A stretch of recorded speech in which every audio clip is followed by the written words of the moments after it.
All right, hopefully I'll be able to help you out with what type of adapter you may need with your smoke detector. If your smoke detector is chirping, that'll be for one of two reasons. Either the battery is dying and you need to replace that backup battery, or the radioactive element in it has reached enough of a half-life where it's alerting that the smoke alarm is no longer effective and you have to replace the whole alarm. In the event of this particular case, the connector that we've hardwired in the ceiling will not fit in this smoke detector. And the reason is because of the design of this smoke detector, where the connector from the ceiling is this three-pronged design here, but it's not going to be able to fit in this sort of 90-degree angle. Right. So you can see the issue here is with this particular configuration of the plug, I'm not able to connect it into the smoke detector at this 90-degree angle. This is the reason why we need the adapter.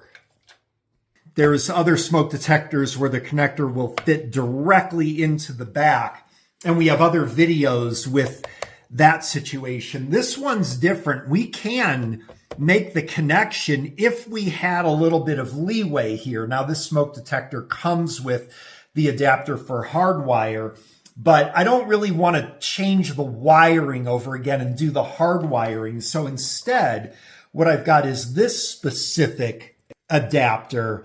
And what this will do is it's not so much if the design of the three-wire prongs are not compatible. This is so that we can plug this directly into our smoke detector. And now we have a pigtail that we can connect it into our same plug design here, but in the ceiling directly, so that we can make our connection. Let's go ahead and demonstrate that. So if we notice, this is the same exact configuration with the connector here. We just can't fit it into the smoke detector at a 90-degree angle. But now with this particular adapter,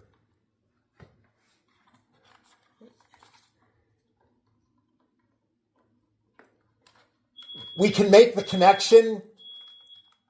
We can hear that it's connected into the system now.